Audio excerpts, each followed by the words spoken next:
Hey guys, my name is Riyad Ramnat. I'm a professional wedding photographer here in Trinidad and Tobago, and I guess it was a culmination of burnout, boredom, and just, monotony that sort of pushed me in the direction of film. I think as well, when I got the Nikon ZF, it sparked a slight interest in the topic because I kept seeing photographers using that camera with vintage manual focus lenses that were really made for film bodies. My film journey actually began about 5 years ago when my wife bought me an old Nikomat FTN. And by the way, if anyone has a recommendation for a decent 35mm lens to use with this camera, let me know in the comment section. Preferably under $100 because, poverty and whatnot.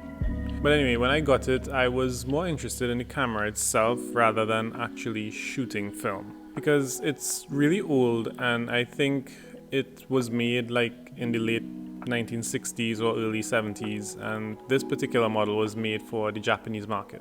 And of course, in typical Riyadh fashion of overthinking something that is so very simple, I started to wonder what the history of this specific camera was. Couldn't help but wonder who was the original owner of this camera, what they used it for, what kinds of film they shot with it, and so on. Because it's just so fascinating to me to think that if I could somehow see some of the photos taken with it, what would I see? Maybe it was a Japanese family's camera and the photos would be of their life events, birthdays, graduations, vacations maybe. I don't know, maybe it belonged to some creepy guy who liked to take photos of random kids at playgrounds.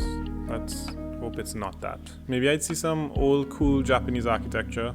Maybe it was never actually used and just sat in a box for years and years until it got to me. Either way, there's no way to actually see any photos taken with this camera. Maybe a good thing.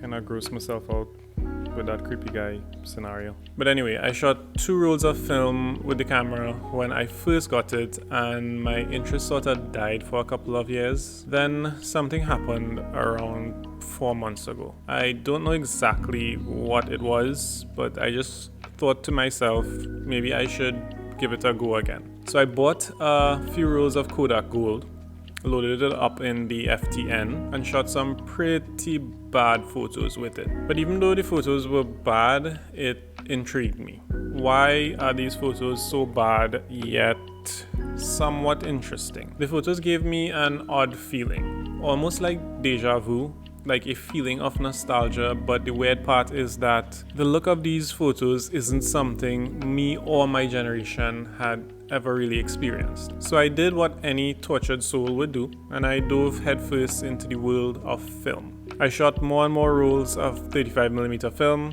Everywhere I went, I carried my old Nikomat and shot a few frames. I have so many photos of my dog. He's just always the closest subject when I load up a fresh roll. Now, shooting film in Trinidad is not really convenient. I have to buy film from the US and have it shipped here.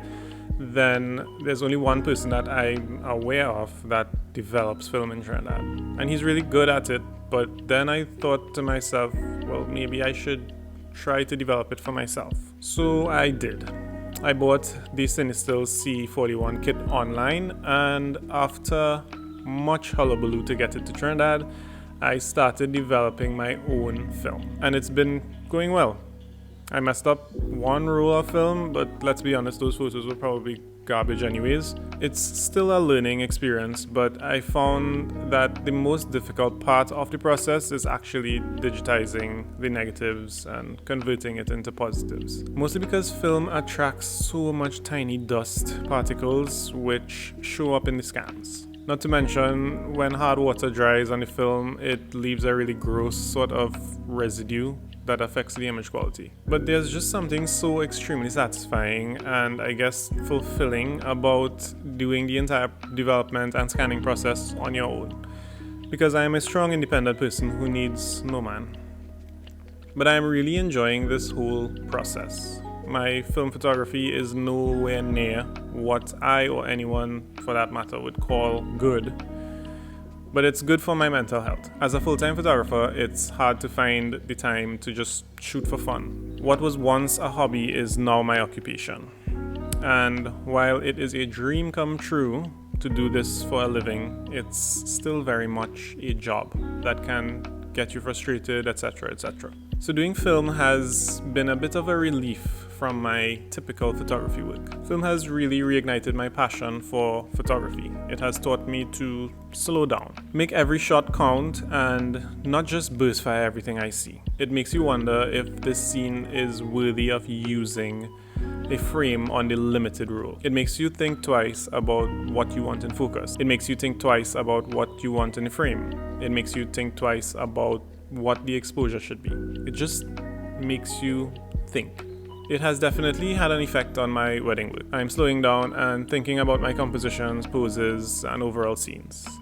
And why is that a good thing? Well, instead of getting a crapload of mediocre photos, I now get a crapload of mediocre photos plus one or two okay ones. I guess what I'm trying to say here is that if you're a photographer that has never tried shooting film, you should definitely give it a go. Because at the end of the day, we all want to improve our skill and craft, and shooting film has poked me in the direction of leveling up my photography. It is difficult and you will want to give up after your first roll because your first roll will suck, but stick with it for a bit. It's an acquired taste, but just be careful because it can be addictive. And to be honest, I'm really not striving to get amazing, jaw-dropping images from film. For now, I just want to enjoy the moment, enjoy the learning process, and pretty much soak in the feeling of falling in love with photography again. And that's pretty much it for what I wanted to say. I know it's a bit all over the place. I just wanted to make a video talking about film because